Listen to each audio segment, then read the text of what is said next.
లూకాసు వార్త టీచర్ గారు అమ్మాయి వదలలేదు.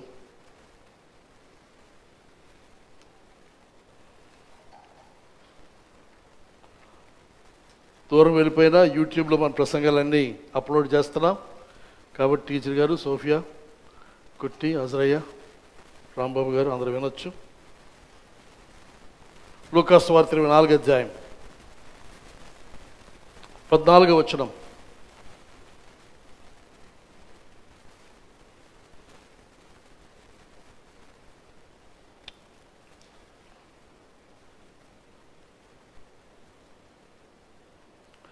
జరిగిన ఈ సంగతులన్నిటిని గురించి ఒకరితోనొకరు సంభాషించుచుండిరి. జరిగిన ఈ సంగతులన్నిటిని గురించి ఒకరితోనొకరు సంభాషించుచుండిరి. And they were talking with each other about everything that had happened. And they were talking with each other about everything that had happened. ఈ వచ్చిన మాట జరిగిన ఈ సంగతులన్నిటిని గురించి ఒకరితోనొకరు సంభాషించుచుండిరి. ఎవరు సంభాషించుకుంటున్నారు? ఎంతమంది ఉన్నారు ఇక్కడ? ఇద్దరు. వారిద్దరు ఒకరితో ఒకరు సంభాషించుచుండిరి. మనం చూస్తున్న వాళ్ళిద్దరు కూడా బయలుదేరారు. ఆ బయలుదేరిన కథ మనకు తెలుసు. ఎక్కడ బయలుదేరి ఎక్కడ వెళ్తున్నారో మనకు తెలుసును. తర్వాత వారు బయలుదేరి వెళ్ళిపోవడానికి గల కారణం, ఆ డెసిషన్, ఆ నిర్ణయానికి గల కారణం కూడా మనకు తెలుసును. ప్రభు యొక్క శిష్యులు వీరిద్దరు ఎంబాయి వెళ్ళిపోవడానికి వారు ప్రయాణమై వెళ్తూ ఉన్నారు. అయితే వాళ్ళు ఎవరు ఆలోచన చేస్తే ఇక్కడ వాక్యంలో వారి పేరు ఉంది. ఒక అతని పేరు ఉంది, క్లోయపా. కనుక లూకా ఇక్కడ రాస్తున్నప్పుడు అక్కడున్న వారందరికీ, ఆనాటి ఈ సువార్త అందుతున్న ప్రజలందరికీ కూడా, ఎవరెవరికైతే ఈ సువార్త అందుబాటులో ఉందో వారందరికీ కూడా క్లోయపా ఎవరో తెలుసు. కనుక తన గురించిన వివరణ ఇక్కడ మనకి వ్రాయబడలేదు. మనకు అర్థమవుతుంది ఏదనగా ఆ పేరును బట్టి పురుషుడు అని మనకు అర్థమవుతుంది. అయితే రెండో మనిషి ఎవరు అని ఆలోచన చేస్తే అది ఒకవేళ మూడు విధాలుగా దాన్ని అనుకోవచ్చు. ఒకవేళ వారిద్దరూ మంచి స్నేహితులు కావచ్చును, ఇద్దరు కలిసి ఒకే ఇంట్లో ఉంటున్న స్నేహితులేమో, లేకపోతే ఒకే కుటుంబానికి చెందిన కుటుంబస్తులేమో, లేక మూడవది ఒకవేళ భార్యాభర్తలేమో.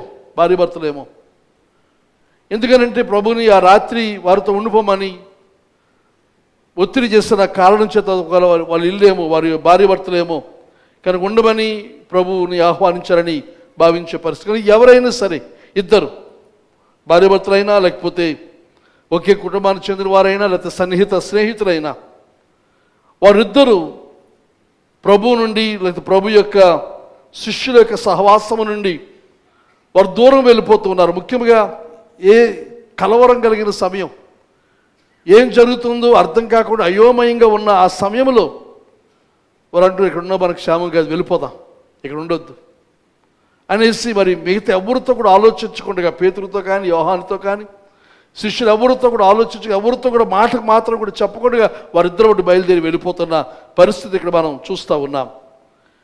అయితే వారిద్దరు ఎవరైనప్పటికీ వారు ఏకీభవించున్నారు, ఒకటిగా ఉన్నారు. వారు వెళుతున్న ప్రదేశ విషయం అక్కడ వెళ్ళిపోదాం అనే నిర్ణయానికి ఇద్దరు కలిసి వచ్చిన సంగతి మనం ఇక్కడ చూస్తూ ఉన్నాం. ఇంకొక మనిషితో మనం ఏకీభవించడం, కలవడం, మన మాటలు ఇంకొకరి మాటతో కలిసి రావడం అనేది ఒక శక్తివంతమైన సమయం. అది ఏ విషయం గురించి అయినా సరే ఇద్దరు ఏకీభావానికి వచ్చినప్పుడు అది చాలా శక్తి ఉంటుంది, బలం ఉంటుంది అందులో అని చెప్పి మనవి చేస్తూ ఉన్నాను. ఇద్దరు లేక అంతకంటే ఎక్కువ మంది ఏదైనా విషయాన్ని గురించి ఒక కన్విక్షన్తో ఉండి, అనగా ఒప్పుదల కలిగి ఒప్పించబడి సంభాషించుకుంటూ ఒక కారణం, వారు ఏకీభవించినప్పుడు ఒక డైనమిక్ సినర్జీ అనగా ఒక బ్రహ్మాండమైన శక్తి ఉత్పన్నమవుతుంది. ఒక్కరి వల్ల కానిది ఇద్దరు ఏకీభవిస్తే చాలా శక్తి ఉత్పన్నం అవుతుందని చెప్పి మనవి చేస్తూ ఉన్నాను. మన యూత్ మీటింగ్స్కి ఆయా సంవత్సరం మనం లేదా ఆయా సమయాల్లో పెడుతున్న యవనస్తుల కూడిక మనం పెట్టే పేరు సినర్జీ. అనగా ఒక్కరు కాకుండా ఇద్దరు ముగ్గురు అంతకంటే ఎక్కువ మంది కలిసినప్పుడు ఆ బలము చాలా శక్తి కలిగినది, బలము కలిగినదిగా ఉంటుంది. కనుక ఆ బలాన్ని ఆశించి యవనస్తుల కూటము సినర్జీ అని పెట్టి ఆ శక్తి ఉత్పన్నమై శ్రేష్టంగా ముందు కొనసాగాలని ఇక్కడ చూసినప్పుడు వీరిద్దరూ కూడా కలిసారు, ఇద్దరు ఏకీభవించారు, ఇద్దరు కూడా ఒకే విషయానికి ఒప్పించబడ్డారు, ఏక మనసుతో వచ్చారు. వారు ఆ ఏక మనసుతో వారిద్దరూ సంభాషించుకుంటున్న పరిస్థితి మనం ఇక్కడ చూస్తూ ఉన్నాం. ఈ సంగతులు అన్నిటి గురించి ఒకరితోనొకరు సంభాషించుచుండిరి. వారిద్దరు మాట్లాడుకుంటూ వెళుతూ ఉన్నారు, ఇద్దరు ఏకీభావంలో ఉన్నారు, ఒకే కారణముతో వారిద్దరు కూడా వెళుతూ ఉన్న ఈ పరిస్థితి మనం ఇక్కడ చూస్తూ ఉన్నాం. అయితే ఇద్దరు లేదా ఇద్దరు కంటే ఎక్కువ ఏకీభవించడం అనేది కొన్ని విషయాలు మీ ముందు చూపించాలని ఆశపడుతున్నాను. దయచేసి ఆదికాండం 1వ అధ్యాయం 26వ వచనం మనం చూస్తే ఇక్కడ మొట్టమొదటిసారిగా అజ్ అనే మాట, మనము, లెటస్ అనే మాట మనం చూస్తాం. ఇదే మొట్టమొదటిసారి బైబిల్లో ప్రస్తావించబడింది. దేవుడు మన స్వరూపమందు మన పోలిక చొప్పున నరులను చేయుదాం. Then God said, let us make man humankind in our image, in our likeness. మన యొక్క స్వరూపమందు మన యొక్క పోలిక చొప్పున మనము. ఇంతవరకు ఈ ఆదికాండం మనం చూస్తే లెట్ దేర్ అనగా కలుగునుగాక, జరుగునుగాక, వచ్చునుగాక అని దేవుడు ప్రకటించాడు. కానీ ఇదే మొట్టమొదటిసారి మనము అనే మాట. మనము, ఈ మనము ఎవరిని ఆలోచన చేస్తే తండ్రి, కుమార, పరిశుద్ధాత్మ, త్రియేక దేవుడు, త్రిత్వం, వారి ముగ్గురులో ఉన్న ఐక్యత, ఆ ప్రేమ, ఆ సంబంధం, అందులో నుండి వారు ఏకీభవించి వారు నిర్ణయించుకొని వారు సంభాషించుకుంటే సంభాషణ ఎదురుగా మన పోలికలో మన స్వరూపమందు మానవ జాతిని మనము చేద్దాం. ఇది వారి యొక్క నిర్ణయం మనం చూస్తూ ఉన్నాం. కనుక సృష్టంతా చేసిన తర్వాత ఆఖరిగా 6వ దినమందు దేవుడి కార్యాన్ని చేశాడు. 31వ వచనం మనం చూస్తే దేవుడు తాను చేసిన దాని యావత్తును చూచినప్పుడు అది చాలా మంచిదిగా ఉండేను. చాలా మంచిది, అంతవరకు అన్నీ మంచిది మంచిది అన్నాడు, ఇక్కడ వచ్చేసరికి చాలా మంచిది, వెరీ గుడ్ అనే సంబోధన ఇక్కడ మనం చూస్తూ ఉన్నాం.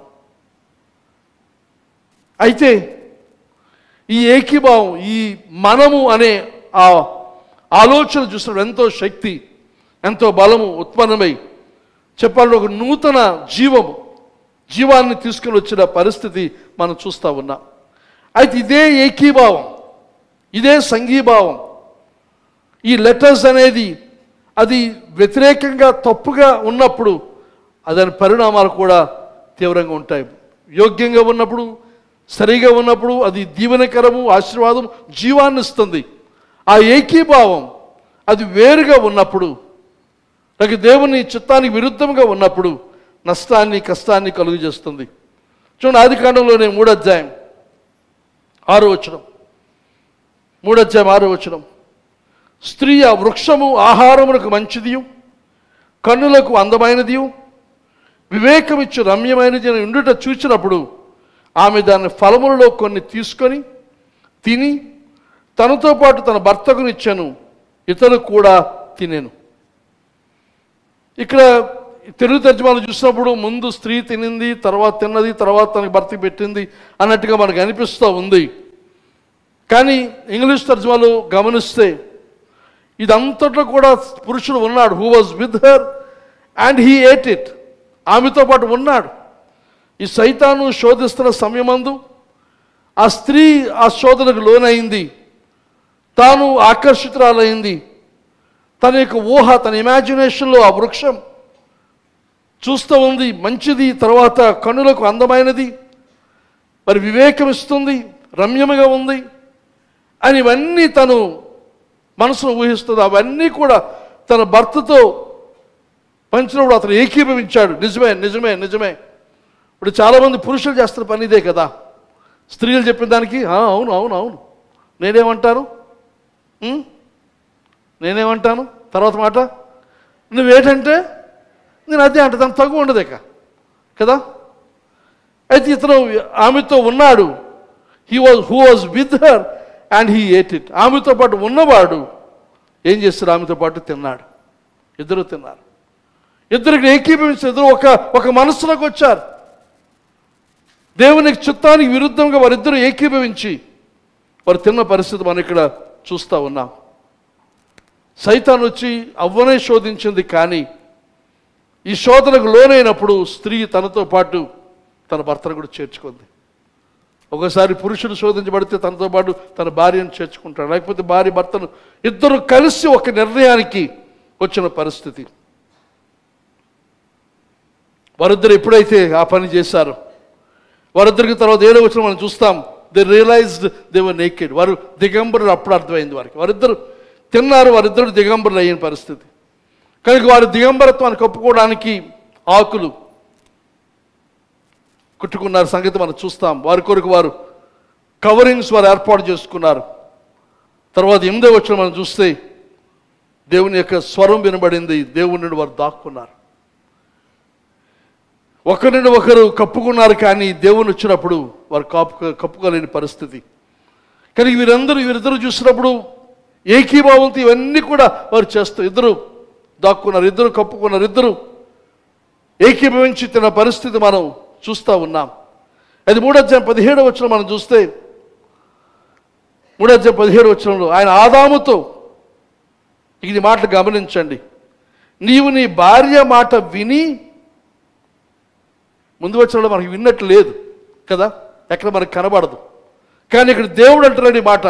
ఆయన అనగా దేవుడు ఆదాముతో నీవు నీ భార్య మాట విని తినవద్దని నేను నీకు ఆజ్ఞాపించిన వృక్ష ఫలములు తింటివి కనుక. మీరు గమనించండి, తన భార్య శోధించబడింది, కానీ అవ్వ ఏం చేసింది? ఆదాముతో మాట్లాడింది. నీ భార్య మాట విన్నావు నువ్వు, నీ భార్య మాట విని. అలాగే ఇంకా ముందుకు వస్తే అబ్రహాం చూస్తాం, శారా మాట విని వారిద్దరు ఏకీభావానికి వచ్చారు. ఇద్దరు కలిసి హాగరుతో ఇష్మాయిల్ కన్న పరిస్థితి మనకందరికీ కూడా తెలుసును. కానీ ఇద్దరు ఏకీభవించడం, ఇద్దరు కలిసి రావడం, అది మేలుక లేకపోతే కీడుక అనేది మనం ఆలోచించవలసిన అవసరం ఉంది. అయితే ఇక్కడ వీరిద్దరి యొక్క ఏకీభావం, their agreement was powerful and brought death. తండ్రి కుమార పరిశుద్ధాత్మ యొక్క ఐక్యత జీవాన్ని తీసుకొని వచ్చింది. ఆదాము అవ్వల యొక్క ఐక్యత ఏం తీసుకొచ్చింది? మరణాన్ని, ఈ లోకానికి పాపాన్ని, శాపాన్ని. కనుక ఈ యొక్క ఏకీభావంలో, ఒప్పుదల, ఈ సంభాషణలో చాలా బలం ఉంది. ఇంకా మనం చూస్తే ఆదికాండంలోనే 11వ అధ్యాయం మనం చూస్తే ఆదికాండం 11వ అధ్యాయం 4వ వచనం.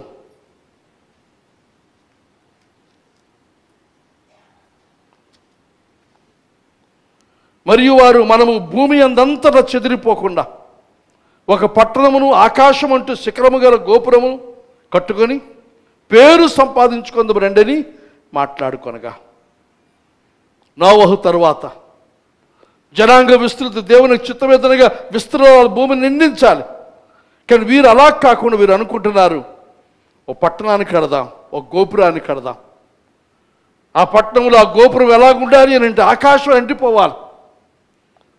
వారి యొక్క భావన ఏదైనా ఇంతకుముందు వరద వచ్చింది, లోకమంతా నశించింది, అలా కాకుండా ఈసారి వస్తే ఆ గోపురం ఎక్కిపోయి పరలోకానికి వెళ్ళిపోతాం. మనిషి యొక్క దృష్టి చూడండి. ఆదికాండంలో మొదటిది దేవుళ్ళలాగా అని సైతాను సోదరు. ఇప్పుడు దేవుని దగ్గర అక్కడికే వెళ్ళిపోదాం, అక్కడికి ఆయన్నే తందాం, అక్కడే మనం ఏలుబడి చేద్దాం అని మానవుని యొక్క ఆలోచన. ఇదంతా కూడా వారందరూ ఏకీభవించవద్దు. ఆ సమాజం అంతా కూడా ఒకే నిర్ణయానికి వచ్చారు. నిర్ణయానికి వచ్చే పని చేస్తూ ఉన్నప్పుడు 6వ వచనం చూస్తే, ఈ మొదట్లో చదివినప్పుడు నాకు నిజమా అనిపించింది. ఎందుకనంటే దేవుడు అంటాడు ఈ మాటలు ఇక్కడ.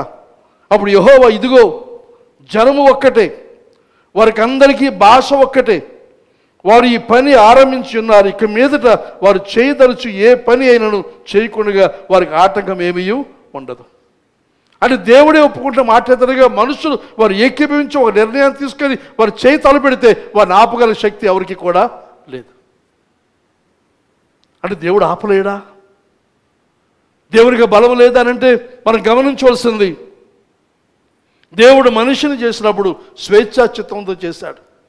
మనల్ని బరబొమ్మలుగా చేయలేదు, లేకపోతే యంత్రాలుగా మనల్ని చేయలేదు, లేకపోతే కంప్యూటర్ ప్రోగ్రామ్ చేసి దీన్ని ఇలాగెలా ప్రవర్తించాలని నియమాలు మనకు పెట్టలేదు. మనకి స్వేచ్ఛా చిత్తాన్ని ఇచ్చాడు. ఆయన పోలికలో ఆయన స్వరూపంలో చేశాడు. ఆయన బీజం ఆయన అంశ మనలో ఉంది.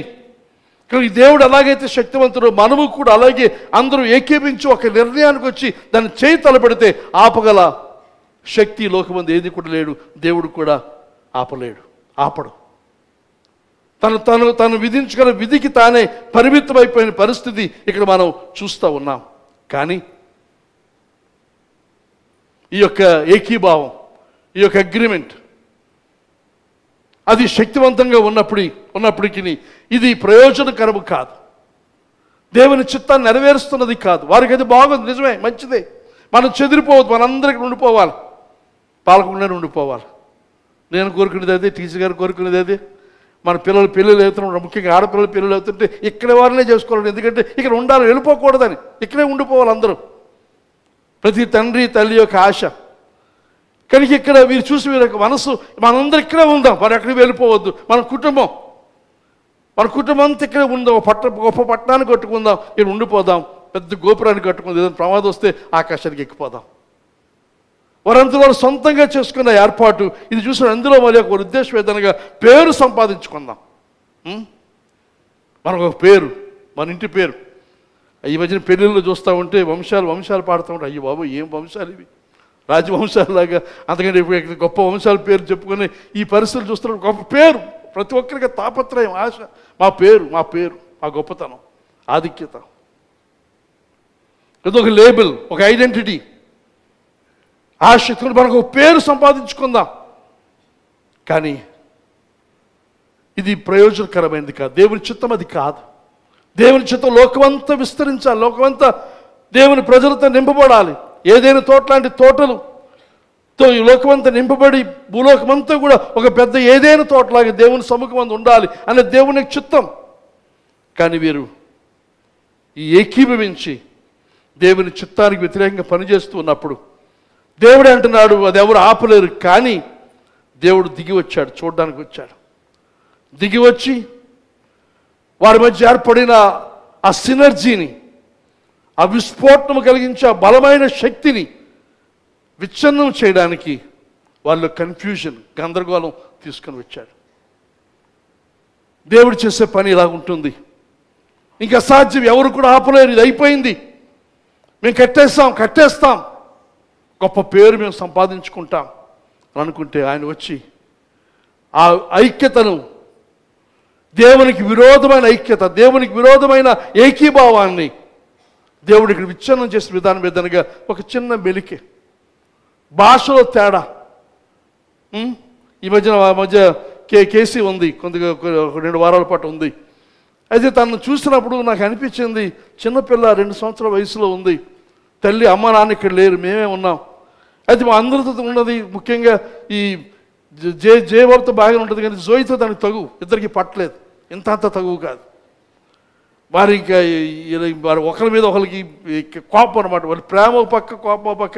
ఇది అంతట్లో చూసినప్పుడు అందరి మధ్య తను మెలుగుతున్న విధానం చూసినప్పుడు నాకు అనిపించింది, దీనికి గొప్ప ధైర్యం అనిపించి దాంతో అన్నాను, కేసీని గొప్ప ధైర్యం అమ్మా అన్నాను. ఆ ధైర్యం తనకి ఏమైనా అలాగే అనిపించింది అంటే అది నేను తిడతాను అనుకుంది. అది నేను తిడతాను అనుకొని మా అమ్మకి చెప్తానంటది. అంటే ఇప్పుడు ఏమైంది, నేను అన్న మాట మంచిదే, ధైర్యం. కానీ తనకి ఎలాగ అర్థమైంది, మా తాత నన్ను తిడతాడు అనుకుంది. అలాంటి మార్పు ఇక్కడ కలిగింది. ఇక్కడ ఈ గోపురాన్ని కడుతూ ఉంటాడుగా ఒకరితో ఒకరు చెప్తూ ఉంటే వారి మధ్య ఆ ఏకీభావం లేకుండా అపార్థము వచ్చిన పరిస్థితులు, ఒకరి మాట ఒకరికి అర్థం కాక అందుకని ఆ అర్థం కాని పరిస్థితి వచ్చినందుకే ఆ పుస్తకాలు రాయవలసి వచ్చింది. స్వీడన్ అతను రాశాడు ఆ పుస్తకాన్ని. ఒకళ్ళు ఎలాగ అర్థం చేసుకో, 4 రకాల మనుషులు చెప్పి విభజించి, ఈ 4 రకాల మనుషుల ప్రవర్తన ఎలాగ ఉంటుంది, ఆలోచన విధానం ఎలా ఉంటుంది, కనుక నీవు ఏ రకంలో ఉంటావో దానికి రంగులు ఇచ్చాడు ఆయన, అది అందులో వివరిస్తూ ఉన్నాడు. కనుక వీరి మధ్య చూసినప్పుడు దేవుడు దిగి వచ్చి కన్ఫ్యూజన్. ఒక్కొక్కసారి సైతానుతో ప్రేరేపించబడిన వ్యక్తులు చేస్తున్న కొన్ని పన్నాగాలు చూసినప్పుడు ఇంక అయిపోయింది, ఇంకేమీ లేదు. కానీ దేవుని చిత్తము కాని ఐక్యత, దేవుని చిత్తము కాని ప్రణాళిక, దేవుని చిత్తము కాని ప్లాన్, దేవుని చిత్తము కాని ప్రాజెక్ట్ ఏదైనా సరే దేవుడు దిగి వచ్చి చూచి అది సరైనది కాదు అని తను నిర్ణయించుకున్న తర్వాత చిన్న మార్పు, చిన్న మెలికే దాంతో పోయే పరిస్థితి.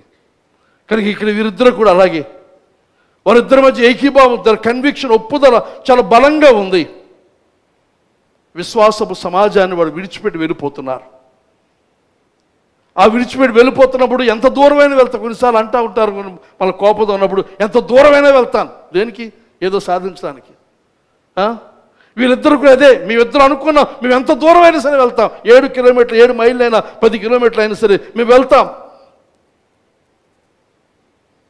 వారిద్దరు వెళుతూ ఉంటాడుగా లూకాసు వార్త మనం చూస్తున్నాం. వారిద్దరూ ఏం చేస్తున్నారు, మాట్లాడుకుంటున్నారు, సంభాషించుకుంటున్నారు. నాకు భార్య భర్తలు చూడడం చాలా ఇష్టం, నడిచి వెళ్తున్న వారు చూస్తే చాలా ఇష్టం. అందుకే మన సంఘానికి కొత్తగా పిల్లలు రమ్మని, ఎందుకంటే వాళ్ళు నడిచి రావడం చూస్తే చాలా ఇష్టం, వచ్చేది వాళ్ళు కలిసి వారు వెళ్ళిపోతామని చూస్తే చాలా ఇష్టం. నా దగ్గర నేను విదేశాలు వెళ్ళినప్పుడు, ఏ దేశం జ్ఞాపకం లేదు కానీ కొన్ని ఫోటోలు తీశాను. ఈ జంటలు, ఆ జంట వృద్ధ జంటలు, ముసిలి జంటలు, వాళ్ళిద్దరు కలిసి ఉండడం, వాళ్ళిద్దరు కలిసి బీచ్లో నడవడం. ముఖ్యంగా నా దగ్గర ఫోటో ఉండేది, రిచర్డ్ వుంబ్రాండ్ అతని భార్య, వారిద్దరు ఫోటో చాలా బ్రహ్మాండమైన ఫోటో. అది మరి పోయింది, ఎక్కడో పోయింది, దొరకలేదు.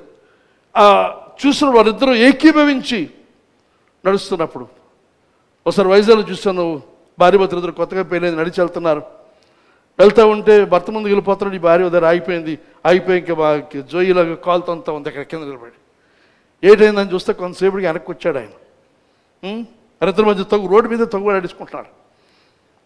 కానీ వీళ్ళిద్దరు ఏం చేస్తారు, ఇద్దరు కలిసి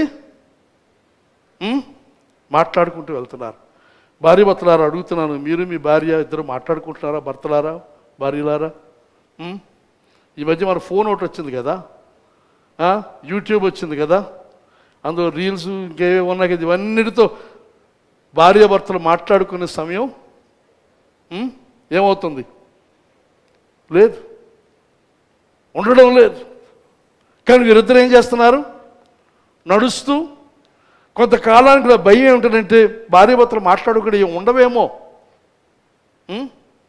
అంటే ఇద్దరు కలిసి ఏకీభవించి చేసే పని ఏది ఉండలేదు, ఒక ఆలోచన లేదు, ఇది చేద్దాం అది చేద్దాం అని ఆలోచించుకొని కొనే పరిస్థితులు పోయాయి. ఎవరిది వాళ్ళే, ఎవరిష్టం వాళ్ళదే. ఇంకా కొంతమంది అయితే ఎవరి గది వాళ్ళది, ఎవరి మంచం వాళ్ళది, ఎవరి బాత్రూమ్ వాళ్ళది. మొదట టవల్తో మొదలయ్యి నీ టవలు నా టవలు, నీ సబ్బు నా సబ్బు, అతను నీ గది నా గది, నీ మంచం నా మంచం, ఇంకంతా ఎవరిది వాళ్ళదే. ఆలోచించండి ఒకసారి మన సంబంధాలు. వీరిద్దరూ వెళ్తున్న వైపు లేకపోతే వెళ్తున్న దిశ సరైనది కాదు, దేవుని చిత్తానుసారమైనది కాదు, కానీ అందరూ ఇద్దరు ఏకీభవించి ఉన్నారు. ఆమోస్ గ్రంథంలో మనం చూస్తాం 3వ వచనంలో, do two walk together unless they have agreed to do so. NIV తర్జుమా అంటాడు, ఇద్దరు ఏకీభవించకుండా కలిసి నడవలేరు కదా. అది NLTలో అంటాడు, can 2 people walk together without agreeing on the direction, ఎక్కడ వెళ్ళాలో అనేది నిర్ణయించుకోకుండా ఏకీభవించకుండా ఇద్దరు కలిసి నడవలేరు కదా. ఇద్దరు నడవాలంటే ఏకీభవించాలి, కుటుంబాల్లో ఐక్యత ఉండాలి, ఇద్దరు ఏకీభవించాలి, ఇద్దరు అనుకోవాలి. సర్ప్రైజ్ వద్దు, ఒకరొకరు సర్ప్రైజ్ చేసుకో, అది పుట్టినరోజుకో లేకపోతే వెడ్డింగ్ యానివర్సరీకో సర్ప్రైజ్ చేసుకోండి, కానీ జీవితం అంతా సర్ప్రైజులతో తెలియని విషయాలతో ఉండకూడదని మనవి చేస్తూ ఉన్నాను. ఇద్దరు ఏకీభవించి వారు నడుస్తూ ఉన్నారు. వారు నడుస్తూ as they walked they talked. ఏమిటి మాట్లాడారు? వారు నడుస్తుండగా మాట్లాడుకుంటారు. ఏమిటి మాట్లాడుతున్నారు? ఎవ్రీథింగ్ దట్ హడ్ హ్యాపెన్, జరిగిందంతా కూడా. ఇది భార్యాభర్తల మధ్య సంభాషణ ఉండాలి. అన్ని విషయాలు మాట్లాడుకునే ఆ అవగాహన ఉండాల్సిందిగా మనవి చేస్తున్నాను. ఇంకా ఇదే ఏకీభావం గురించి ఆలోచించినప్పుడు ప్రభు చెప్పాడు మత్తయి సువార్తలో, భూలోకమంతా ఇద్దరు ఏకీభవించి దేని విషయమైనా ప్రార్థిస్తే నేను వింటాను, చేస్తాను. కనుక ఆ ఐక్యతలో, ఏకీభావంలో చాలా బలం ఉంది. వీరిద్దరూ మాట్లాడుకుంటే సంభాషణ అన్ని విషయాల గురించి. వారి సంభాషణ ఏదనగా మనం వెళ్ళిపోదాం అనుకున్నాం, ఇక్కడ వెళ్ళిపోతున్నాం. ఎందుకు వెళ్ళిపోతున్నాం? వారి దాని గురించిన ఆలోచన. ఎంత దూరం వెళ్ళిపోతున్నామని అంటే, ఇంకా ఆ స్త్రీలు చెప్పిన మాట మనకు దూరంగా వినబడినంత దూరంగా నాన్ సెన్స్ మాట్లాడుతున్నారు ఆ స్త్రీలు. ఆ స్థిరకూటంలో స్త్రీలు ఏం మాట్లాడుతున్నారు?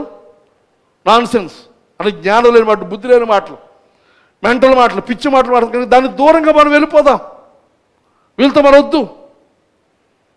పేతురు అంటాడు, వచ్చాడు, లేచాడు, చూశానని చెప్పట్లేదు, వెళ్ళాను, చూశాను, ఖాళీగా ఉంది.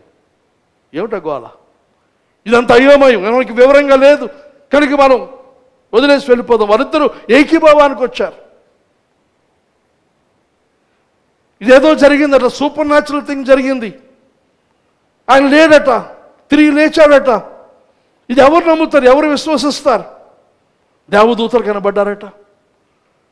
ఇవన్నీ మనకు పిచ్చిగా ఉన్నాయి, వెరిగా ఉన్నాయి. ఏమిటట? కలలట, దర్శనాలట. ఇవన్నీ కొంతమందికి ఇవి నచ్చవు, ఇవి ఇబ్బంది ఉంటుంది, ఇవి ఆలోచించదు. ఇవన్నీ కూడా వెర్రితనము, పిచ్చితనము, మూర్ఖత్వం, ఇంకా మనకు అర్థమయ్యే భాష చెప్పాలంటే మెంటల్ అనుకొని దూరం వెళ్ళిపోతాం. మనకి ఇది వద్దు, మనకి ఇది పడదు. మనకంత జ్ఞానము అంత కూడా 1+1 = 2, 2+2 = 4 అలా లెక్కంత లాజికల్గా మనకు ఉండాలి. కానీ ఆయన చనిపోయాడు, సమాధి చేస్తారు, 3 రోజులు కూడా కనిపెట్టి ఉన్నారు అక్కడ. ఈరోజు చూస్తే లేచాడు అంటున్నారు. ఏది, ఎక్కడ? కానీ ఇవన్నీ కూడా వారు ఆలోచించుకుంటూ ఉన్నారు. ఈ జరిగిన విషయాలన్నిటిని బట్టి ఒక తప్పుడు పరిష్కారానికి, రాంగ్ కంక్లూషన్కి వారు వచ్చారు. ఈ రాంగ్ కంక్లూషన్కి వచ్చి, తప్పుడు ఒప్పుదలకు, తప్పుడు నిర్ణయానికి వచ్చి వారు ప్రయాణం వెళ్ళిపోతున్నారు. దాంతో వారు వెళ్ళే డెస్టినేషన్ కూడా సరైంది కాదు. తప్పుడు ఆలోచనతో, తప్పుడు నిర్ణయంతో మనం బయలుదేరి వెళితే వెళ్ళే గమ్యం సరైనదిగా ఉండదు. కానీ ఈ తప్పుడు ఆలోచనలు, తప్పుడు నిర్ణయంలో మనతో ఏకీభవించే మనిషికి ఒకడు దొరికితే ఎంత బలం! బలం కలిగి బాగుంది, మంచిది అనుకుంటాం. మనం చేస్తున్న ఈ పని లేకపోతే నిర్ణయం సరైంది అని మనకు అనిపిస్తుంది ఎప్పుడైతే ఇంకొక మనిషి మనతో తోడవుతాడో. పాత నిబంధనకు కొన్ని ఉదాహరణ చూపిస్తాను. ఉదాహరణ యోబు గ్రంథం మనం చూస్తే, యోబు చరిత్రలో యోబు యొక్క కష్టం మనందరికీ కూడా తెలుసు, మనకందరికీ తెలిసిన భాగం అది. అయితే తాను ఆస్తి పోగొట్టుకొని, బిడ్డలను కోల్పోయి, భార్య చేత తిరస్కారము, మాటలు విన్న తరువాత తను ఒంటరిగా బయట ఉండి దేహమంతా రసికారుతూ, చులబెంకుతూ గోక్కుంటున్న పరిస్థితుల్లో తన స్నేహితులు 3 ఉన్నారు. తనకి స్నేహితుల్లో 3, ఇంకెంతమంది స్నేహితులు ఉన్నారు మనకు తెలియదు, ఉండి ఉంటారు. అందులో 3కి యోబు దగ్గరికి వెళ్ళాలి, పరామర్శించాలి అని ఆశ కలిగి వచ్చారు. Eliphaz, Bildad, Zophar. అయితే వారు వచ్చినప్పుడు వారి నిర్ణయం వెనకాల వారి యొక్క మాటలు ఒకసారి కొన్ని ఆలోచించవలసిందిగా మనవి చేస్తున్నాం. యోబు గ్రంథం 2వ అధ్యాయం 11వ వచనం మనం చూస్తే, 2వ అధ్యాయం 11వ వచనం, తెమానీయుడైన ఎలీఫజు, షూహీయుడైన బిల్దదు, నయమాతీయుడైన జోఫరు అను యోబు 3 స్నేహితులు అతనికి సంభవించిన ఆపదలన్నిటి గురించి వినిన వారై అతనితో కలిసి దుఃఖించుటకును అతనిని ఓదార్చుటకును పోవలనని ఆలోచించుకొని తమ తమ స్థలములను విడిచి వచ్చిరి. They set out from there homes. వారు తమ ఇళ్లను విడిచి అండ్ మెట్ టుగెదర్, వారు కలిసి ఒక అంగీకారం, by agreement to go and sympathise with him and comfort him. యోబు దగ్గర వెళ్దాం అని ఒక అంగీకారానికి వారు వచ్చారు. ఆయనతో వెళ్ళి ఆయన జరుగుతున్న పరిస్థితిని బట్టి అతన్ని ఓదార్చుదాము, తర్వాత ఇంకా అతనితో కలిసి దుఃఖిద్దాం, టు సింపథైజ్ విత్ హిమ్, అతనితో కలిసి ఏడుద్దాం, ఆ ఏడిచి తనను ఆదరిద్దాం అని అనుకుని బయలుదేరారు. అది 7 రోజుల పాటు వారు నోరు తెరవలేదు, అలా ఉండిపోయారు. కొన్నిసార్లు మనం కొంతమంది పలకరించడానికి వెళ్ళినప్పుడు ఈ పని మంచిది, నోరు మూసుకొని ఉండడం మంచిది. కొంతమంది వెళ్ళిన తర్వాత దగ్గర నుంచి నోరు మూసుకొని ఉండలేరు. పలకరించడానికి వెళ్తారు, చూస్తారు, చనిపోయిన సందర్భం, లేకపోతే ఆపదో, ఇబ్బందో, లేకపోతే ఏదో వ్యాధో, బలహీనత కలిగినప్పుడు వెళ్ళిన తర్వాత కూర్చొని మాట్లాడుతూ ఉంటే లోపల రోగి మనసులో ఎంత బాధపడతాడో మీకు తెలియదు. మీరు అడిగే ప్రశ్నలు, మీరు మాట్లాడే మాటలు, మీరు అక్కడ డయాగ్నోస్ చేస్తారు, మీరే ప్రిస్క్రిప్షన్ ఇచ్చేస్తారు, మీరే డిసైడ్ చేసేస్తారు. చివరికి సమాధి డేటు, సమాధి జ్ఞాపకాతుకోవటం, ఇవన్నీ కూడా మాట్లాడేస్తారు. వాళ్ళు కోమాలో ఉన్నారు అనుకుంటున్నారు, మీరు వాళ్ళకి వినబట్టలేదు అనుకుంటారు, తెలియట్లేదు అనుకుంటారు. కానీ మీరు వచ్చారన్న సంగతి వారికి తెలిసిన తర్వాత మీరు కొద్దిసేపు మౌనంగా ఉంటే మంచిది. నోరు మూసుకున్నంత ఉత్తమం మరొకటి లేదు. కొంతమంది అది పడదు, ఏదో మాట్లాడి ఏది మాట్లాడేస్తాం. దాంతో వాళ్ళు ఆదరించాలి, వారి దుఃఖంలో మనం పాలు పంచుకోవడంలో మనం చేయగలిగిన భాగం, మరి ముఖ్యంగా దుఃఖము కష్టంలో చేయగలిగింది ఏదనగా మౌనంగా వారి పక్కన ఉంటే అది ఎంతో బలం. ఒకవేళ దేవుడు ఏదైనా మాటిస్తే, లేదా వారు మిమ్మల్ని ఏదైనా అడిగితే మాట్లాడాలి తప్ప మనకి తెలిసినంత, మన జ్ఞానం అంతా ఒలగబోసే పని చేయకండి. అక్కడ మనం ఎంత మూర్ఖులమో అర్థమవుతుంది. మన జ్ఞానం వెల్లడవుతుంది కానీ మన మూర్ఖత్వం వెల్లడవుతుంది. అక్కడ మీరు నోరు మూసుకున్నట్టే బాగుండేది. ఈ 3 స్నేహితులకు కూడా నోరు మూసుకోకపోతే ఇంత పుస్తకం వచ్చేది కాదు మనకి, యోబు గ్రంథం. వీళ్ళు 3 ఏం చేశారు? మాట్లాడడం మొదలుపెట్టి. ముందు ఎలీఫజ్ మాట్లాడాడు, 3 సార్లు మాట్లాడాడు ఎలీఫజ్. బెల్దదు 3 సార్లు మాట్లాడాడు. జోఫరు 2 సార్లు మాట్లాడాడు. అయితే వీరు మాట్లాడుతూ ఉన్నప్పుడు వీరు 3 బయలుదేరినప్పుడే ఒక అంగీకారానికి వచ్చేసారు, ఒక అగ్రిమెంట్కి వచ్చారు. వారిద్దరు కూడా, వారు ఆ 3 కూడా ఒక మాట అనుకొని వచ్చారు. ఏమిటా కంక్లూజన్ అంటే, యోబుకి పరిస్థితి ఎందుకు కలిగింది అని వారిలో వారు మాట్లాడుకొని వారు ఒక నిర్ణయానికి వచ్చేస్తారు. యోబుకి బాధ కలిగింది అని అంటే ఇది కారణం అనుకొని ఆ కారణాలను వారు వేరు మాటల్లో చెబుతూ ఉంటారు. మొదట ఎలీఫజ్ ఉదాహరణ చూసుకుని యోబు గ్రంథం 4వ అధ్యాయం తను ప్రారంభిస్తాడు. 4వ అధ్యాయం 7 నుండి 9 వచనాలు మనం చూస్తే,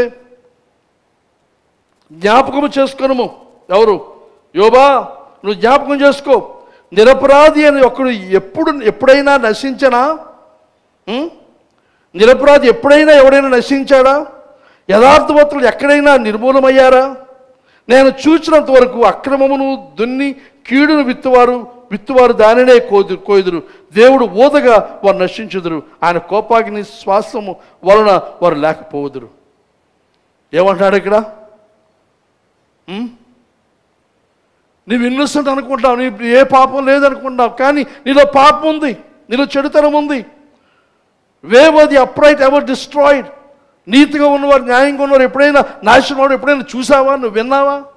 అంటే వాళ్ళ ఉద్దేశం ఏంటి? యోబు నీతిమంతుడు కాదు, ఏదో పాపము చేశాడు అని ఒక నిశ్చితమైన అభిప్రాయం వారు 3 వచ్చి ఇక్కడ యోబుతో మాట్లాడుతున్నారు. తర్వాత బెల్దదు 8వ అధ్యాయం మనం చూస్తాం. 8వ అధ్యాయం 3-4 వచనాలు చూస్తే, దేవుడు న్యాయవిధిని రద్దుపరుచునా?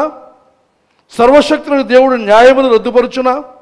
నీ కుమారులు ఆయన దృష్టి ఎదుట పాపము చేస్తారేమో, కావుననే వారు చేసిన తిరుగుబాటును బట్టి ఆయన వారిని అప్పగించలేము. కొడుకులు చనిపోయారు, కొడుకులు కూతురు అందరూ ఒకే రోజు చనిపోతే వీళ్ళొచ్చంటే నీ కొడుకులు ఎందుకు చచ్చిపోయారు నీకు తెలీదా?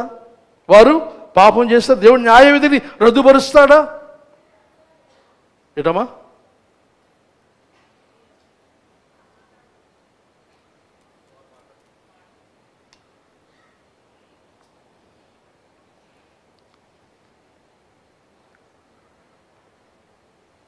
నా మాటలతో ఏకీభవించట్లేదా?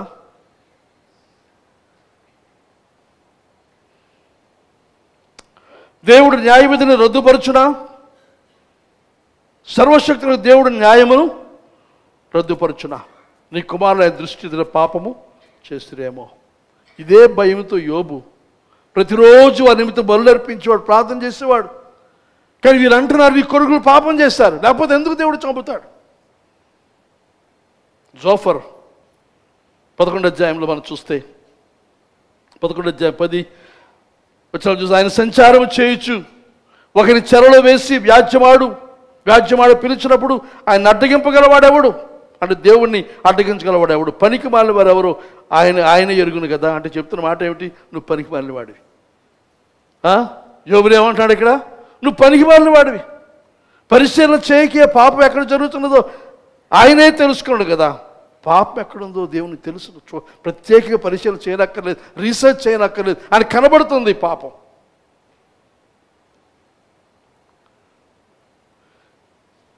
ఇక్కడ చూసిన వీరు ముగ్గురు కూడా జ్ఞానం గలవారు, జ్ఞానులైన వారు. Is confirming the conclusion of the others. ఇతరుల యొక్క మాటలు నిర్ధారిస్తూ వారి ఈ మాటలు యోబు వ్యతిరేకంగా మాట్లాడుతున్నాడు. 42వ అధ్యాయం యోబు గ్రంథమే. ఇది వీరి మాటలు మనం విన్నాం. దేవుడేమంటున్నాడు? 42వ అధ్యాయం 7వ వచనం. 7వ వచనం చూస్తే అంటాడు, యెహోవా యోబుతో ఆ మాటలు పలికిన తరువాత ఆయన తెమానీయుడైన ఎలీఫజుతో, మొట్టమొదటి లీడర్, వీడితో మాట్లాడుతాడు. ఎలీఫజుతో అంటున్నాడు, ఇలాగూ సెలవిచ్చాను, నా సేవకుడైన యోబు పలికినట్లు మీరు నన్ను గురించి ఏకమైనది యుక్తమైనది పలుకలేదు. నా కోపం నీ మీదను నీ ఇద్దరు స్నేహితుల మీదను మండుచున్నది. వీరు దేవుని పక్షాన్ని మాట్లాడారు, దేవుని యొక్క నీతి న్యాయాన్ని గురించి మాట్లాడారు. కానీ దేవుడు అంటున్నాడు ఇక్కడ, యోబు బాధపడ్డాడు నిజమే, కానీ దేవుడు యోబుతో వారు మాట్లాడిన ఆ సంభాషణ తీసుకుని అంటున్నాడు, నీ మీద నీ ఇద్దరు స్నేహితుల మీద నాకేమవుతుంది? కోపం మండుతుంది.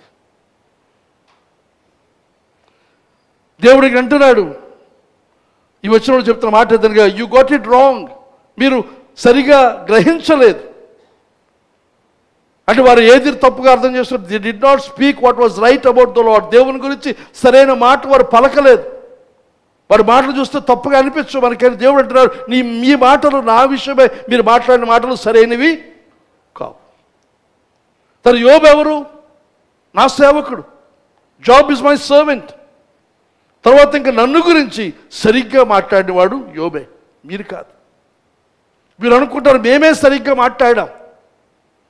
యోబు ఎవరో మర్చిపోయారు వారు. దేవుడు అంటున్నాడు, యోబు నా సేవకుడు, హీఈస్ మై సర్వెంట్. కానీ మీరు తన వ్యతిరేకంగా మాట్లాడి దాన్ని బట్టి నా కోపం మండుతుంది. మళ్ళీ 42వ అధ్యాయంలో 8వ వచనం మనం చూస్తే, మళ్ళీ రెండోసారి దేవుడి మాట రిపీట్ చేస్తాడు. 8వ అధ్యాయం 8వ వచనం చివరిలో చూస్తే, అనగా నా సేవకుడైన యోబు పలికినట్లు మీరు నన్ను గురించి యుక్తమైనది పలుక లేదు. 2 సార్లు మీరు యుక్తంగా మాట్లాడలేదు, మీరు మాట సరైనది కాదు అని దేవుడు అక్కడ ఈ ముగ్గురు స్నేహితులు గద్దించిన సంగతి.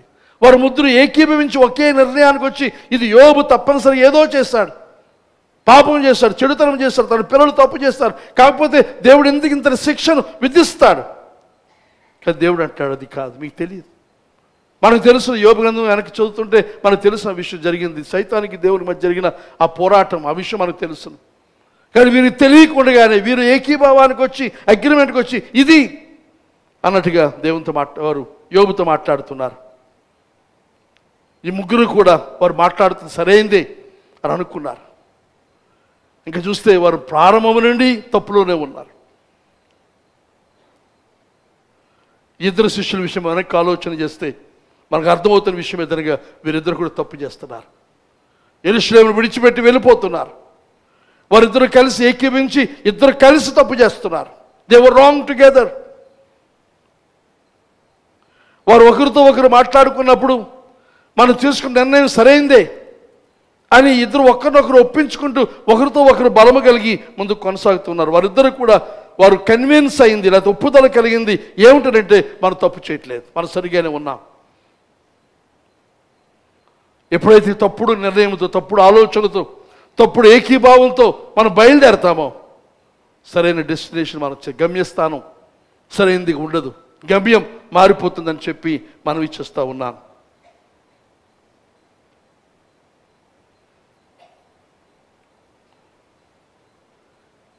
ఎవరైనా మనతో ఏకీభవిస్తే ఏ విషయమైనా సరే, మన ఆలోచన లేకపోతే మన నిర్ణయం సరైంది అని వారు ఏకీభించడానికి కాదు, కానీ మనకు అర్థమవుతున్న విషయం ఏదనగా మనతో ఏకీభిస్తున్నారు. ఆ నిర్ణయం సరైంది కాకపోయినా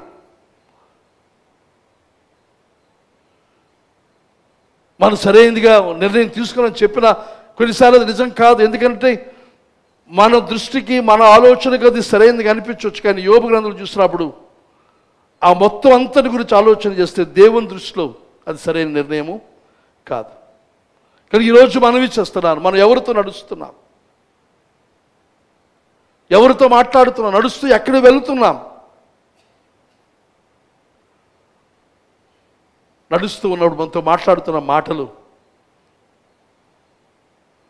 నీకు నచ్చే మాటలు, నీకు ఇష్టపడే మాటలు, నీతో మాట్లాడాలనుకునే మాటలే వింటావా, లేకపోతే గద్దింపు ఆలోచన, నువ్వు చేస్తుంది సరైనది కాదు అని హెచ్చరించే మాట వినడానికి మనం ఇష్టపడతామా? అలాగే ఇష్టపడితే అలాగూ మాటలు వస్తే మనం కలిసి నడవం. మనతో ఏకీభవిస్తేనే, మనతో అంగీకరిస్తేనే, అది మంచి అయినా చెడైనా సరైనదైనా తప్పు నిర్ణయమైనా సరే మనతో ఉన్నప్పుడే మనం కలిసి నడవడానికి వీలవుతుంది. కానీ కలిసి నడుస్తూ ఉన్నప్పుడు ముఖ్యంగా భార్య భర్తలు మీరు ఒకరికొకరు దేవుడు ఏర్పాటు చేశాడు. పురుషుల కంటే స్త్రీలకు కొంచెం జ్ఞానం ఎక్కువ ఇచ్చాడు, కామన్ సెన్స్ ఎక్కువ ఇచ్చాడేమో. కానీ బైబిల్లో చూస్తే ఆ స్త్రీలే ఆదాముని కానీ అబ్రహాముని కానీ తోవ తప్పించారు. కనుక జాగ్రత్త పురుషులారా, స్త్రీలారా, మీరు ఒకరితో ఒకరు ఆలోచించుకుంటూ మాట్లాడుకుంటూ ఉంటుండగా మీ మాటలు, మీ సంభాషణ దేవుని చిత్తానుసారమైనదా, దేవుని యొక్క విస్తృతమైన ప్రణాళికలో అది ఉందా, లేకపోతే అప్పటికప్పుడు తీసుకున్న స్వార్థపూరితమైన, లేకపోతే మీకు అవగాహన లేని, ఆలోచన లేని, అర్థం కాని విషయాల గురించి ఏదేదో ఊహించుకొని ఏదేదో అనుకొని నిర్ణయాలు తీసుకున్నారా? ఇక్కడ యోబు విషయమే వారు అలాగే నిర్ణయాన్ని తీసుకున్నారు. యోబు అంటాడు, నా యొక్క దీనస్థితిని చూచి, నేను ఇబ్బందిలో ఉండడం చూచి, నా వ్యాధిని చూచి మీరు నన్ను చులకనగా ఎంచి మీకు నోటికి వచ్చినట్టుగా మాట్లాడుతున్నారని చెప్పి యోబు వారి దగ్గర బాధపడతాడు. చాలాసార్లు సామెత ఉంది కదా, గొడ్డు గోతులో పడితే తల రాయేస్తారు. కనుక సులువు, చెప్పడం సులువు, ఎందుకు జరుగుతుంది, ఎందుకు ఇవన్నీ సంభవిస్తున్నాయి, కానీ ఎక్కడో ఏదో ఉంది, ఇది మీకు తెలియదండి, రహస్యం అండి అని ఆ రహస్యం అనుకొని ఇద్దరు ముగ్గురు ఏకీవించి మాట్లాడుకుంటూ మనం వెళ్ళిపోదాం, సేఫ్ డిస్టెన్స్కి, సేఫ్ ప్లేస్కి వెళ్ళిపోదాం. వీరిద్దరు కూడా ఈ సంభాషణ అనే ఈ కంఫర్ట్లో ఒకరితో ఒకరు మాట్లాడుకుంటూ ఒకరితో ఒకరు ఏకీభవిస్తూ ముందుకు వెళ్తూ ఉంటాడుగా వారి గమ్యం అమ్మాయి. వారిద్దరూ ఒకరినొకరు అర్థం చేసుకున్నారు. వారిద్దరు ఒకరితో ఒకరు మాట్లాడుకుంటూ ముందుకు వెళ్తూ ఉన్నారు. నడుస్తూ ఉంటాడుగా ఈ ఏకీభావంలో స్పీడ్ పెరుగుతూ ఉంది. ఈ ప్రయాణమే మొదలుపెట్టిన తర్వాత, మొమెంటం ఏర్పడిన తర్వాత, అనగా కొంత కథలకి ఏర్పడి కొంచెం ముందుకు వెళ్తున్నప్పుడు సడన్గా ఆపడం కష్టం, బ్రేక్ వేసి వెనక్కి రావడం కష్టం. అది రివర్స్ గేర్ అయినా ముందు గేర్ అయినా, ఏ బండి ముందుకు వెళ్తున్నా వెనక్కి వెళ్తున్నా సడన్గా బ్రేక్ వేసి మళ్ళీ తిరిగి దిశ మార్చుకోవడం అనేది సమస్యాత్మక కష్టమైనది. ఇక్కడ వీరి పని కూడా అదే. మీరు బయలుదేరిపోయారు, మరి ఆగే పరిస్థితి లేదు, 11 కిలోమీటర్లు వెళ్ళిపోవాలంతే. అమ్మాయి వెళ్ళిపోవాలి. ఆగి మరి ఆలోచించుకొని వెనక్కి వచ్చే ఆలోచన ఎంత మాత్రం కూడా వారికి లేదు, ఆ పరిస్థితి వారికి లేదు. మనం కూడా ఒక తప్పుడు నిర్ణయం తీసుకున్న తర్వాత మనతో ఏకీభవించి ఇంకొక మనిషి దొరికితే, ఒకరు భార్య దొరికితే, భర్త దొరికితే, వారిద్దరు అనుకొని ముందుకు సాగిపోతాం. అనుకుంటాం మనిద్దరం చాలు, కానీ మనం వెళ్ళిపోదాం, మనకి ఎవరు అక్కర్లేదు. మనకి వారిద్దరు ఒకరిలో ఒకరు ఐక్యత కలిసి ముందుకు వెళ్తూ ఉన్నప్పుడు దూరంగా వెళ్ళిపోతున్నాం. బాగుంది అనుకునే పరిస్థితి. సామెత గ్రంథంలో మనం చూస్తాము, జ్ఞాని రాస్తాడు 19వ అధ్యాయం 25వ వచనం,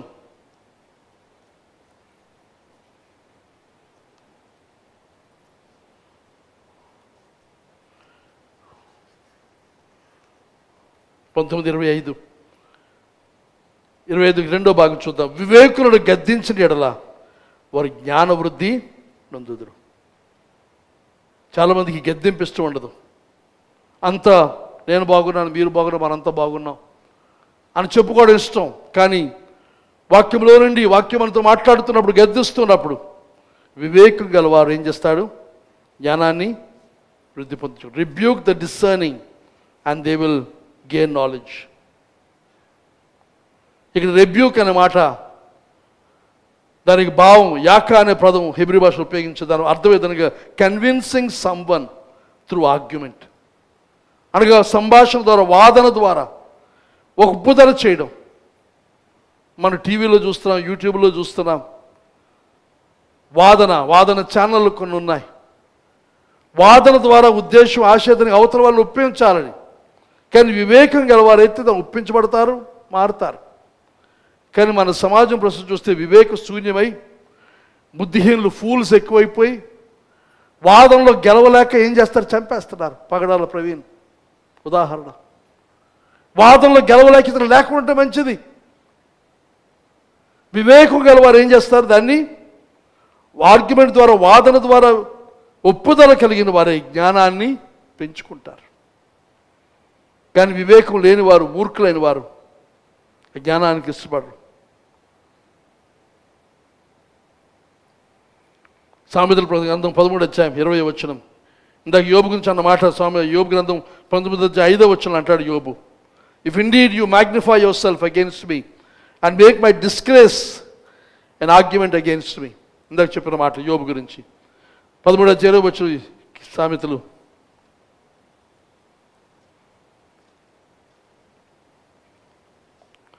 జ్ఞానుల సహవాసం చేయవాడు జ్ఞానము గలవాడగును, మూర్ఖుల సహవాసం చేయవాడు చెడిపో. మనం ఎవరితో నడుస్తున్నాం? జ్ఞానం గలవాడుతున్నాం, జ్ఞానముతో సహవాసం చేస్తున్నామా? యోనా దేవుడు చెప్పిన మాటకు విరుద్ధంగా బయలుదేరి దూరం వెళ్ళిపోయాడు. ఈ యోనాకు చెప్పిన దిశ ఒకటి, యోనా బయలుదేరిన దిశ దానికి విరుద్ధమైన దిశకు బయలుదేరాడు. యోనా గ్రంథం 1వ అధ్యాయం 1-2 వచనాలు మనం చూస్తే, అది వెళ్ళినప్పుడు దేవుని వ్యతిరేకమైన దిశకు వెళ్ళిపోతూ ఉన్నప్పుడు ఆడ ఓడరేవుకి వెళ్ళాడు. టికెట్ కొనుక్కోవడానికి వెళ్తే టికెట్లు ఉన్నాయి, ఓడ ఉంది రెడీగా, బస్సు రెడీగా ఉంది, వెళ్ళిపోవడానికి అనుకూలంగా ఉంది. ఇవన్నీ కూడా చూసిన సమకూడి జరుగుతున్నాయి. ఇది దేవుని చిత్తం కాకపోతే మరి ఏమిటి? చాలాసార్లు మనం కలిసి వెళ్ళిపోతున్నప్పుడు ఇలాంటివన్నీ కూడా సమకూడి వస్తాయి. సమకూడి రావడం అనుకుంటాం ఇది సరైన దారే, సరైన మార్గమే, నేను తప్పులో లేను లేకపోతే ఇప్పుడు ఈ టైంలో వాడు ఉండడం ఏమిటి, తరిశీసుకు వెళ్ళి వాడు ఉండడం ఏమిటి, టికెట్లు దొరకడం ఏమిటి, సదుపాయంగా మంచి సీటు, వాడు అడుగు బాగాన నాకు మంచి బెర్త్ దొరికింది. ఇవన్నీ కూడా మన యొక్క తప్పుడు నిర్ణయానికి ఊతమిచ్చే, బలమిచ్చేది, మంచిది, బాగుంది అనిపించేదిగా అనిపిస్తుంది. వీరిద్దరు కూడా చూసినప్పుడు they left the community of wisdom, జ్ఞానం కలిగిన ఆ సమూహాన్ని వాడు విడిచిపెట్టారు. ఇంతవరకు ఆ స్థలమందు వారు జీవాన్ని కనుగొన్నారు, నిరీక్షణ కనుగొన్నారు, ప్రేమ కనుగొన్నారు, నిజమైన స్వాతంత్ర్యాన్ని వారు అక్కడ కనుగొన్నారు ఇంతవరకు. కానీ ఇప్పుడు ఆ స్థలాన్ని విడిచిపెట్టి వారు వెళ్ళిపోతున్నారు. అక్కడ గద్దెంపునకు కానీ ప్రతి జీవితమును సవాలు చేసే సవాలును ఎదుర్కోవడానికి వారికి ఇష్టం లేక జ్ఞానులతో నడడం మానేసి వారిద్దరూ ఒకరితో ఒకరు కలిసి నడిచి వెళ్ళిపోతూ ఉన్నారు. వారిద్దరు నడుస్తుండగా వారి సంభాషణ చూసినప్పుడు నువ్వు చెప్పింది రైట్, నువ్వు చెప్పింది రైట్, ఇద్దరు రైట్ రైట్ రైట్ రైట్ అనుకొని తప్పులో వెళ్ళిపోతూ ఉన్నారు. కరెక్టే చెప్తున్నారు, కరెక్ట్ కరెక్ట్, కానీ ఇద్దరు రాంగే. ఆ రాంగ్ ఇద్దరు కరెక్ట్ అనుకుని వెళ్ళిపోవడం చూసినప్పుడు ఎంత మూర్ఖత్వం ఆలోచించండి.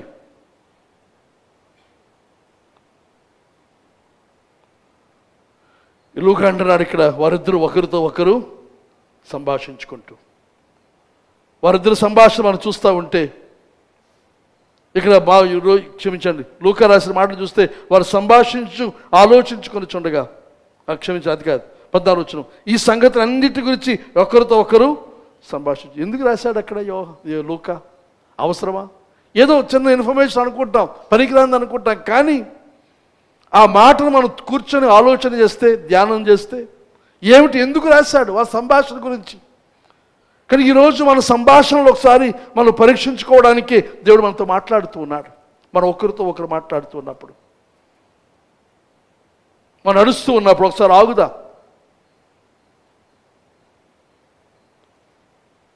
ఎందుకు, ఎక్కడ వెళ్తున్నాం, మన ఇద్దరు దేనికి ఏకీభవిస్తున్నాం? చాలాసార్లు మంచివారు, good people can walk together but be wrong.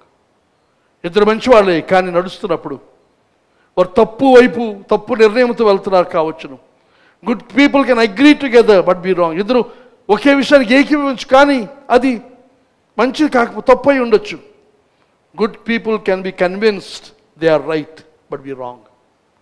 మనం సరైనదే నిర్ణయం తీసుకుని అనుకోవచ్చు, కానీ అది తప్పు నిర్ణయం కావచ్చును. మీరు చూసినప్పుడు వీరిద్దరు ఎవరు అని అంటే, వారిద్దరు కూడా దేవుని ప్రభుతో శిష్యులతో సహవాసం చేస్తున్నవారు. వారు రాస్తారు అక్కడ, వీ హ్యాడ్ హోప్, మేము ఆశించాం, నిరీక్షించాం, మేము విశ్వసించాం.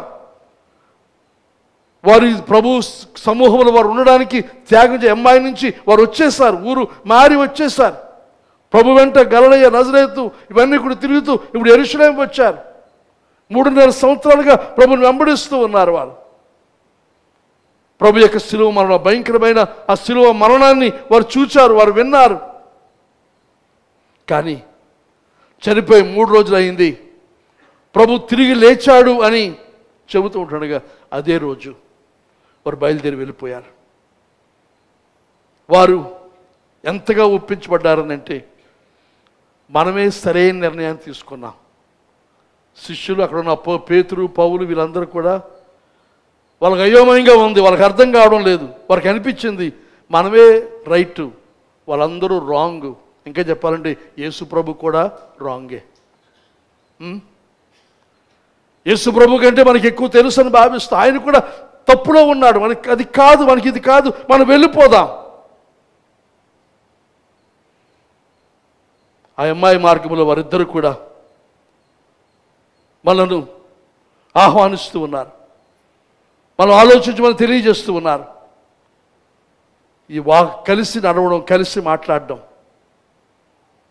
మనను, మన సంభాషణ, మన నడక మనల్ని ఎన్రిచ్ చేస్తుందా, లేకపోతే ఈజ్ ఇట్ ఎంపవర్షింగ్ అస్? అంటే మనలను, మన సంబంధాలు, లేకపోతే మన యొక్క జీవితాలను, దేవునితో మన సంబంధాన్ని సుసంపన్నం చేస్తుందా, లేక దారిద్ర్యం వైపు నడిపిస్తుందా? లేకపోతే మనల్ని ఎంపవర్ చేస్తుందా, లేకపోతే ఇంపీడ్ చేస్తుందా, అంటే సాధికారం ఇస్తుందా, లేకపోతే కొరత? అంటే కొరత, ఇంపీడ్ అన్నప్పుడు ఎదుట చుట్టూ కొయ్యలతో ఒక హద్దుని ఏర్పాటు చేసి బంధించడం మనల్ని బలహీనపరుస్తుందా, తక్కువగా చేస్తుందా? ఈ యొక్క నడక, ఈ సహవాసం, ఒకరితో ఒకరు సంభాషిస్తున్నా వెళ్తున్నది మనల్ని ఎంకరేజ్ చేస్తుందా, లేకపోతే ఇన్హిబిట్ చేస్తుందా, లేకపోతే అనగా మనం ప్రోత్సహిస్తుందా, ధైర్యాన్ని ఇస్తుందా, లేక నిరోధిస్తుందా, లేకపోతే అధైర్యపరుస్తుందా? కాబట్టి సహవాసం మన పని వల్ల ఏం జరుగుతుంది? మన జీవితాలు సుసంపన్నం అవుతున్నాయా, లేక దారిద్ర్యం వైపు వెళ్ళిపోతున్నాయా?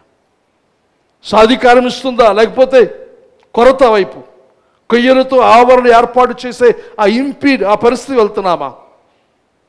ప్రోత్సాహం కలిగిస్తుందా, ధైర్యాన్ని ఇస్తుందా, లేకపోతే నిరోధించి అధైర్యపరిచి పారిపోయే విధానం పనిచేస్తుందా? ఇదంతా దేని మీద ఆధారపడి ఉంటుందనంటే, ఎవరితో మాట్లాడుతున్నాం, ఎవరితో నడుస్తున్నాం అనే దాని మీద. దయచేసి ఒకసారి ఆలోచించుకోవలసింది మనవి చేస్తున్నాను. ముగింపులో మలాకీ గ్రంథం 3వ అధ్యాయం. చిన్నప్పుడు మా పాస్టర్ గారు మలాకీ గ్రంథంతో ముగించేవారు. అది నేను తీసుకునే వాక్యం కాదు, ఆయన తీసుకున్న వాక్యం వేరు. మలాకీ గ్రంథం 3వ అధ్యాయం, అదే అధ్యాయం అనుకోండి, కానీ ఇది చాలా ముఖ్యమైనది. 3వ అధ్యాయం 16వ వచనం. అప్పుడు యెహోవా యందు భయభక్తులు గలవారు ఒకరితో ఒకరు మాట్లాడుకొనుచుండగా యెహోవా చెవియొగ్గి ఆలకించాడు. కొంతమంది గోడ పక్కన చెవులు ఒగ్గుతారు. చెవియొగ్గి ఎవరుంటున్నాడు ఇక్కడ? యెహోవా దేవుడు వింటున్నాడు. యెహోవాయందు భయభక్తులు గలవారు ఒకరితో ఒకరు మాట్లాడుకుంటున్నారు. యెహోవాయందు భయభక్తి గలవారు ఎవరు? మనమంతా ఎవరు? దేవుని యందు మనం మాట్లాడుకుంటూ ఉంటే ఎవరు చెవియకు వింటున్నారు? యెహోవా. దేవుడు వింటున్నాడు మన సంభాషణ. మరియు యెహోవా యందు భయభక్తులు కలిగి ఆయన నామమును స్మరించుచు ఉండు వారికి జ్ఞాపకార్థంగా ఒక గ్రంథం ఆయన సముఖమందు వ్రాయబడును. నేను నియమింపో దినము రాగా వారు నా వారైన స్వకీయ సంపాద్యం ఎందురు. తండ్రి నన్ను తను సేవించు కుమారిని కనికరించు, నేను వారిని కనికరించిన సైన్యులకు అధిపతి యెహోవా సెలవు. అప్పుడు నీతి గల వారు ఎవరో, దుర్మార్గులు ఎవరో, దేవుని సేవించు వారు ఎవరో, ఆయన సేవించిన వారు ఎవరో మీరు తిరిగి కనుగొందరు.